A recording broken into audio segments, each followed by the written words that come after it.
Okay, I get it. You like this game and you hate this game. That's fine. If you want to play Sonic Riders, just play Sonic Riders. You don't have to be here. But just because a game isn't what you wanted doesn't mean that it's bad. That's the same thing people did to this game. They wanted Mario Kart, and this wasn't Mario Kart. But that's why you play Sonic Riders, because it's not Mario Kart.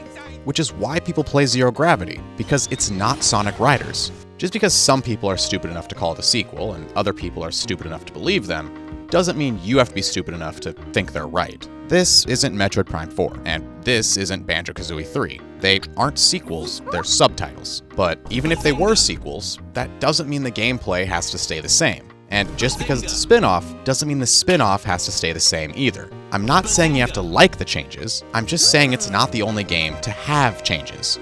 But it doesn't matter because I know you're gonna pancake waffle me anyway. So once you send that comment, go ahead and uninstall your mods, and I'll show you how to really play the game.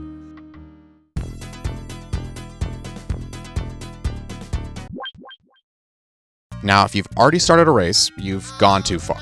This isn't Mario Kart, where you can jump right into 150cc with no training and still win. You did the same thing in Sonic Riders, and look where it got you. So in this game, they give you a tutorial. A real tutorial. But normal people don't need games to go into explicit detail on every single mechanic of every single character before you can even play the first stage. Tutorials are really only here to make the game idiot-proof. For the idiots. But with games like Mario Kart that reward you for sucking, now everyone's an idiot. And it only gets worse when people think an entirely different game on entirely different hardware is going to play exactly the same. But if you're the guy that had both these games on the PS2, you have an excuse. So this mode is for you. And within 5 minutes, it should be obvious that these aren't the same games.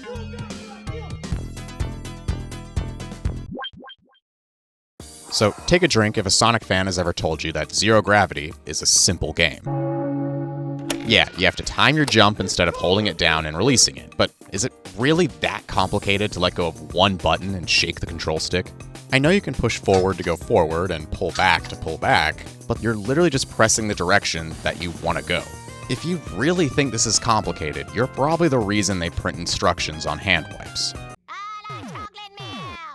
Now in Zero Gravity, it's not just about timing, but also your speed. If you're not moving fast enough, it doesn't matter how perfect your timing is, your tricks are gonna suck.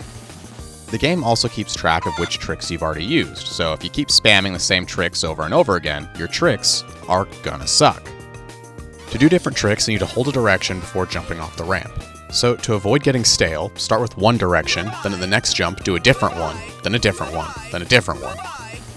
As long as there's been 3 tricks, even if you repeat some of them, you can do this one again and get another X rank as long as you're moving fast enough and you jump at the right time, which is a whole lot more to keep track of than just going far or going up.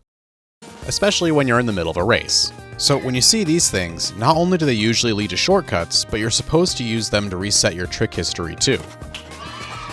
They're not just for refilling your meter.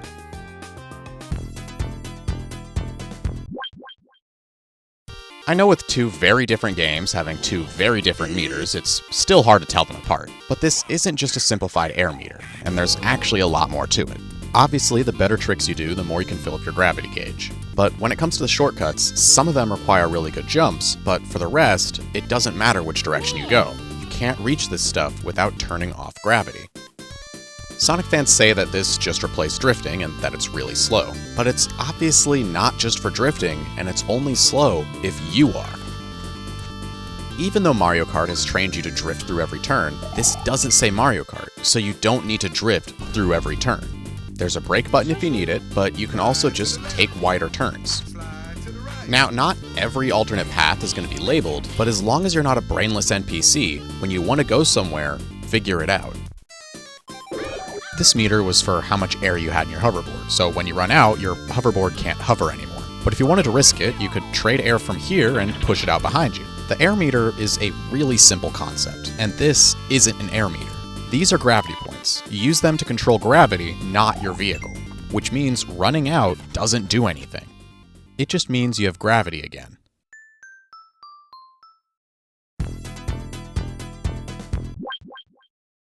In simple games, you run out of fuel, you get more.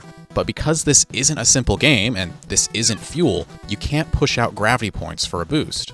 This is called the gravity dive, and it's not a boost. Since you can control gravity, think of it like moving your gravity from down here to over here. It costs a lot of gravity points to do this, but it lets you get to new areas, take new shortcuts, and reach secret items. Every stage's area is built for diving and usually have big obstacles that you can fall into for a boost. The further back you launch from, the more gravity points you get, and whenever you do this, you're going to leave behind a gravity ring. Flying through them won't give you any gravity points, but they still speed you up. And they can cancel your startup animation. So if you don't want to help everybody else catch up, you can just dive somewhere else. And while I definitely don't understand the physics behind it, because you're technically falling, when you stop your gravity dive, you rotate back to normal, with gravity eventually slowing you down. But if you could get rid of gravity, gravity shouldn't be able to slow you down. The only problem is that activating gravity control normally does this. Which is why the extra speed really helps on turns. But what I haven't mentioned yet is that when you turn off gravity and hit a wall, it actually locks your speed in place. Which means you can put both of these mechanics together and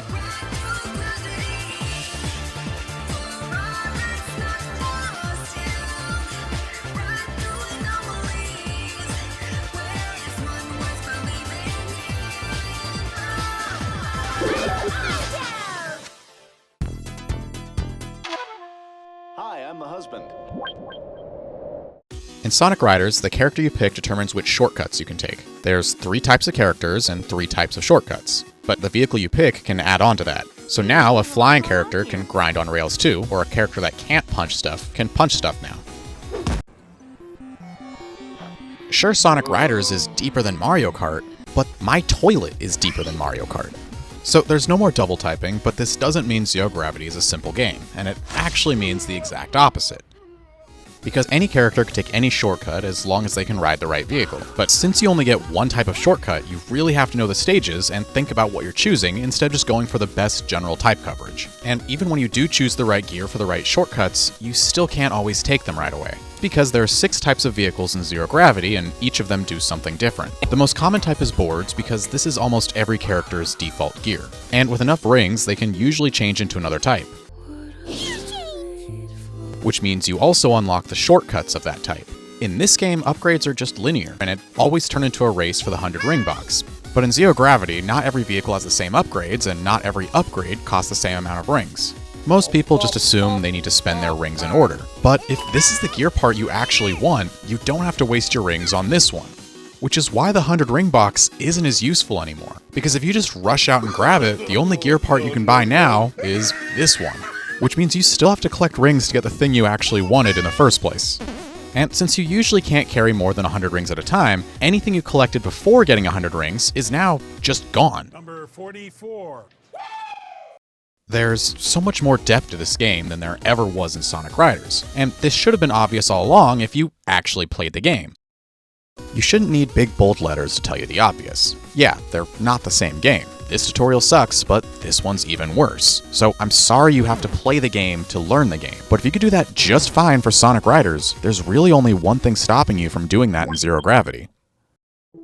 The real issue with Zero Gravity isn't how different it is from the first game, the new character selection, the story, or even how they took away Eggman's farts. The real reason people were willing to learn this game, but not this game, has been right here the entire time. Because in this game, to buy everything in the store, it's really not going to take that long to get the rings, especially when it's a game you already want to play. This gives you a chance to really learn and experiment with all the different mechanics in the game, because you just bought a board that can't boost, or one that can't refill its air by doing tricks. So even without a real tutorial, you're still learning how to actually play the game. And Zero Gravity does the same thing. Almost every vehicle has a very specific mechanic that sometimes makes it the best thing in the game, and sometimes the worst. So you need to learn even the most subtle mechanics if you want to win. But here's the problem. When everything costs this much, you're not going to buy as many gear, which means you're not going to learn as many tricks. There is a mission mode, which in order to get the best ranks, you are going to learn how to do some stuff. But since all of this happens after the credits, if you didn't even like the game, why would you keep playing?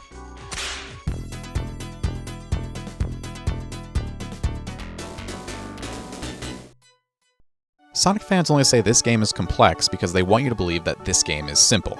But then they'll turn right around and make fun of all the people that couldn't figure out Sonic Riders. And I know some of you are already getting out the Goomba fallacy, but you're assuming that just because two different opinions exist, that it has to be from two different people, and that no one has ever changed their mind. But when you get new information, you're gonna get a new opinion, and that's a good thing. I don't have anything against the modding community for Zero Gravity, just the people that never even tried the real game or straight up lie to make their favorite game look better. We made it up. But unless the game is only going to exist for 2 weeks, you really shouldn't trust somebody's first impression, a popular fan project, or a random YouTube video. Since you know enough about the game now, it's okay if you still hate it, as long as you are the one that hates it and not just because someone told you to hate it. There's a lot of things people have been lying to you about, and this is a video to help with that.